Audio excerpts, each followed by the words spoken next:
Legend of Zelda, released in 1986 for the Famicom and Nintendo Entertainment System, is a time-tested classic. The mark it has left on the gaming industry is, well, simply put, legendary. It may not be able to boast quite the massive success of Super Mario Bros., but the game did kickstart one of the industry's most famous and influential franchises. That being said, what exactly made this game so fun to play?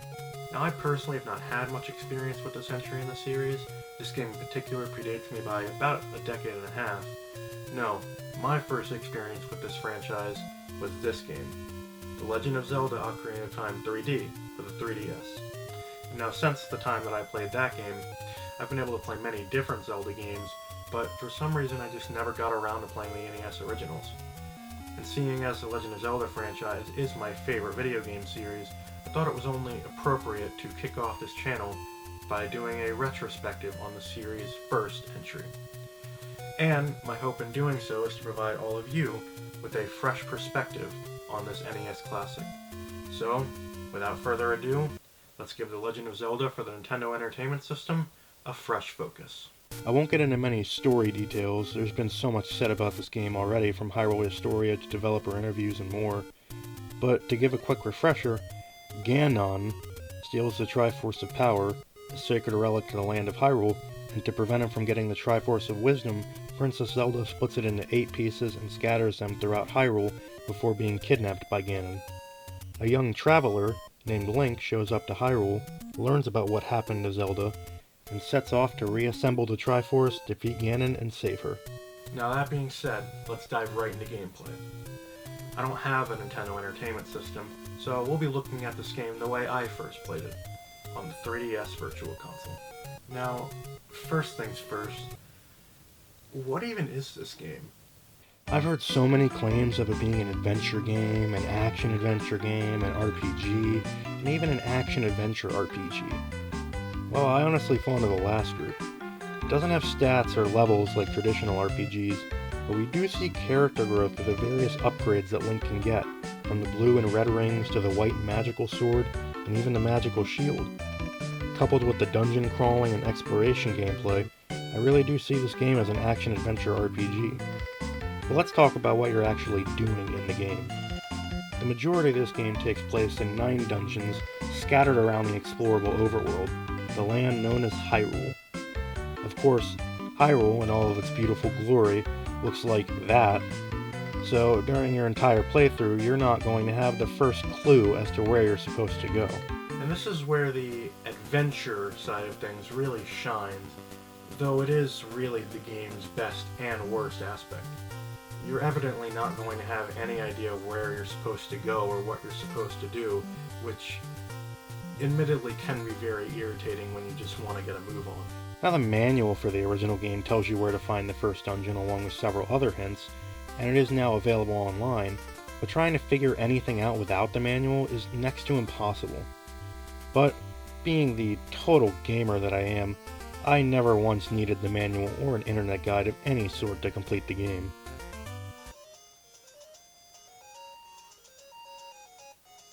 What?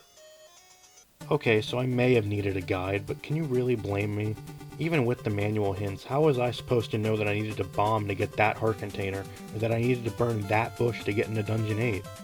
The game relies on the player being extraordinarily patient and doing a ton of exploration, which can be really aggravating when they expect you to search every possible nook and cranny for secrets.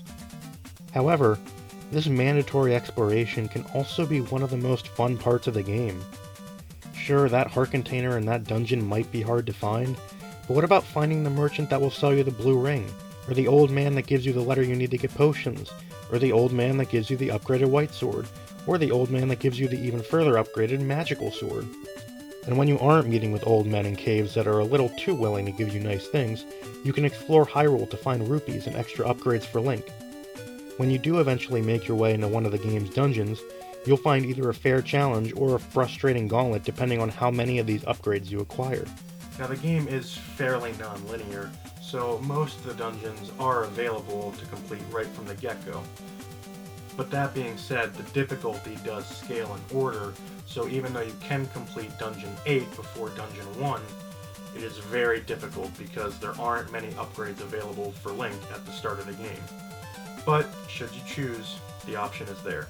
Considering the fact that most games around this time had extremely linear progression, this was a revolutionary feature that not even very many other Zelda games have. The game also encourages exploration by making death pretty much inconsequential. You do return to a preset spawn point, which for dungeons is always the entrance, but you keep any rupees, upgrades, and items you got before dying, so you don't ever really feel like you lost any real progress. This is important because, especially as you get to later dungeons, you will die. A lot.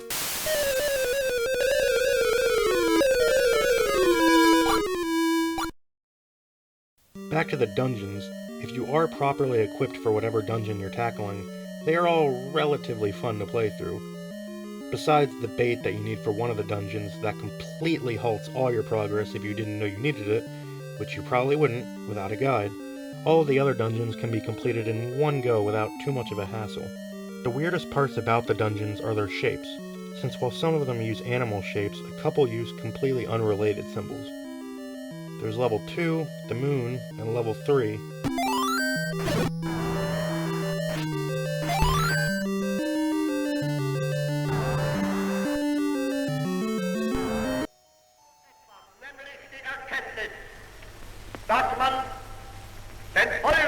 A Japanese symbol with absolutely no affiliation with German dictators.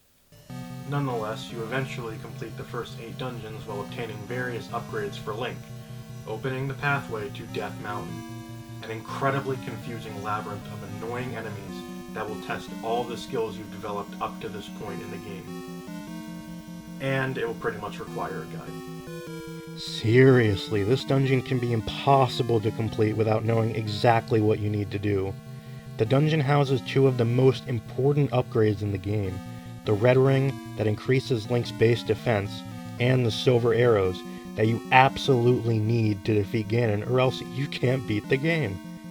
You eventually make your way through, and, assuming you knew that one little detail that you had to get the Silver Arrows, kill Ganon, reclaiming the Triforce of Power, and saving Princess Zelda. The Legend of Zelda as a whole is a fun game to play, but not unless you have some idea of what you're doing. That is to say, use a guide. I get the idea is that you're supposed to explore, but overall the in-game hints can just be so vague and hidden pathways are impossible to determine because there are no visual clues to point them out. This game is a game that I really think all Zelda fans are obligated to play, but otherwise your time would be better spent playing one of the franchise's later entries. It's easy to see why this game was once so popular, but it really in many ways just does not hold up well. A revolutionary classic, but by today's standards, just a relic of gaming's past. You know, I'm glad I got to finally play this one all the way through. It's definitely not the best this franchise has to offer, not even close, but through its non-linearity and its rewarding gameplay for outside-the-box thinking, the first Zelda game has a few aspects that very few other Zelda games have been able to replicate. But those are just my thoughts, so I want to thank all of you for listening to me ramble, and if you like the video, please like and subscribe and be sure to hit that bell icon. Also be sure to comment if you have any suggestions for games I could look at in the future. I'm thinking about doing either the first Final Fantasy, the first Mega Man, the first Castlevania, or even the first Metroid. So there's a lot coming, and that's about all for this video, but you can join me next time when I will be looking at another great NES classic, Super Mario Bros. That being said, thank you all so much for watching, and that's been The Legend of Zelda. See you next time, gamers.